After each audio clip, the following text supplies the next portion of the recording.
রাস্তা দিয়ে শুয়োরের বাচ্চা যখন হেঁটে যায়, ওই শুয়োরের বাচ্চাগুলোকে যদি আপনি মানুষের বাচ্চা হিসেবে দেখেন তাহলে কি হবে? আমি এর আগেই বলেছিলাম যে কতিপয় শুয়োরের বাচ্চার জন্ম হয়েছে যারা আজকে রাজনীতিকে কলুষিত করছে। এই নাসিরউদ্দিন পাটোয়ারি তাদের একজন।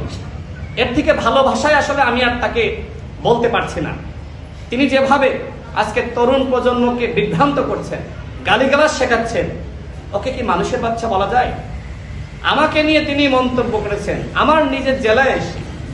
আমি তাকে বলতে চাই, এই ঝিনাইদহ জেলাতে আরেকবার আসেন, আমি আপনাকে প্রোটেকশন দেব। দোকানে দোকানে যাবেন, মানুষের বাড়িতে বাড়িতে যাবেন, আমার কলেজে যাবেন, স্কুলে যাবেন, জিজ্ঞেস করবেন রাশেদ খান কেমন ছেলে। প্রত্যেকটা মানুষ বলতে বাধ্য হবে রাশেদ খান নাসিরউদ্দিন পাটোয়ারির মতন বেয়াদব নয়। আমরা কখনোই আমাদের মুরব্বীজন, আমাদের অন্যান্য মানুষ তাদের সাথে বেয়াদবি করি না।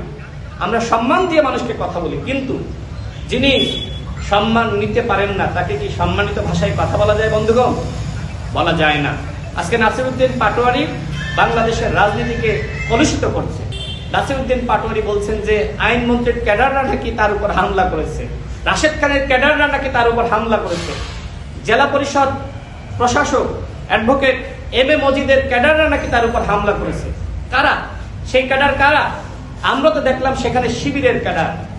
তিনি এর আগে জামাত শিবিরকে নিয়ে নানান ধরনের মন্তব্য করেছিলেন, কিন্তু আমরা কি তার কাছ থেকে বেয়াদবি শিখবো? এই প্রজন্ম কি তার কাছ থেকে বেয়াদবি শিখবে?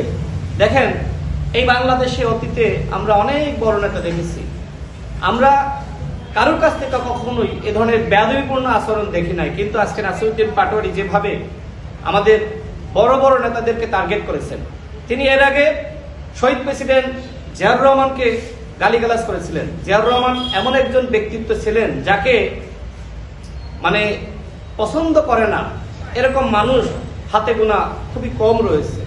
সেই শহীদ প্রেসিডেন্ট জিয়াউর রহমানকে তিনি গালিগালাজ করেছিলেন। এরপরে তিনি যে সময় চাঁদপুরে যাবেন, তার নিজ এলাকা, সেই চাঁদপুরের মানুষ তাকে অবাঞ্ছিত ঘোষণা করেছিল। সেই সময় তিনি বর্তমান স্বরাষ্ট্রমন্ত্রী জনাব সালাউদ্দিন আহমেদকে ফোন দিয়েছিলেন। ফোন দিয়ে তার সহযোগিতা নিয়ে তিনি চাঁদপুরে গিয়েছিলেন। সেই সময় জনাব সালাউদ্দিন আহমেদ তিনি বিএনপির নেতৃবৃন্দ সহ ওই এলাকার যারা গণ্যমান্য মানুষ রয়েছে তাদেরকে বলে দিয়েছিলেন যাতে করে নাসিরউদ্দিন পাটোয়ারি কোনোভাবে আক্রান্ত না হয়। চাঁদপুরের মানুষ কিন্তু তাকে জুতা মারার প্রস্তুতি নিয়েছিল। ঝিনাইদহের মানুষকে আমি ধন্যবাদ জানাতে চাই যে তারা নাসিরউদ্দিন পাটোয়ারিকে জুতা মারে নাই। কতিপয় সংক্ষুব্ধ ব্যক্তি তাকে ডিম মেরেছে। দেখেন, গালিগালাজ করা যদি আপনার স্বাধীনতা হয়, তাহলে সংক্ষুব্ধ ব্যক্তিরা তারা প্রতিবাদ স্বরূপ ওই বেয়াদবকে কেন ডিম মারবে না, সেই প্রশ্ন আমি করছি। ব্যারিস্টার ফুয়াদ সাহেব আপনারা চিনেন, তিনি তার একটি বক্তব্যে বলেছেন ডিম মারা, টমেটো মারা এগুলো নাকি গণতান্ত্রিক অধিকার। তাহলে ঝিনাইদহের যারা সংক্ষুব্ধ ব্যক্তি তারা তাকে ডিম মেরেছে, এইটাও তার গণতান্ত্রিক অধিকার। আপনার গালিগালাজ যদি আপনি করতে পারেন, ডিম কেন মারতে পারবে না বলেন? যদিও আমি এটা পছন্দ করি না। দেখেন, রাস্তা দিয়ে শুয়োরের বাচ্চা যখন হেঁটে যায়, ওই শুয়োরের বাচ্চাগুলোকে যদি আপনি মানুষের বাচ্চা হিসেবে দেখেন তাহলে কি হবে? আমি এর আগেই বলেছিলাম যে কতিপয় শুয়োরের বাচ্চার জন্ম হয়েছে যারা আজকে রাজনীতিকে কলুষিত করছে। এই নাসিরউদ্দিন পাটোয়ারি তাদের একজন। এর থেকে ভালো ভাষায় আসলে আমি আর তাকে বলতে পারছি না। তিনি যেভাবে আজকে তরুণ প্রজন্মকে বিভ্রান্ত করছেন, গালিগালাজ শেখাচ্ছেন, ওকে কি মানুষের বাচ্চা বলা যায়? আমাকে নিয়ে তিনি মন্তব্য করেছেন আমার নিজের জেলায় এসে। আমি তাকে বলতে চাই, এই ঝিনাইদহ জেলাতে আরেকবার আসেন, আমি আপনাকে প্রোটেকশন দেব। দোকানে দোকানে যাবেন, মানুষের বাড়িতে বাড়িতে যাবেন, আমার কলেজে যাবেন, স্কুলে যাবেন, জিজ্ঞেস করবেন রাশেদ খান কেমন ছেলে।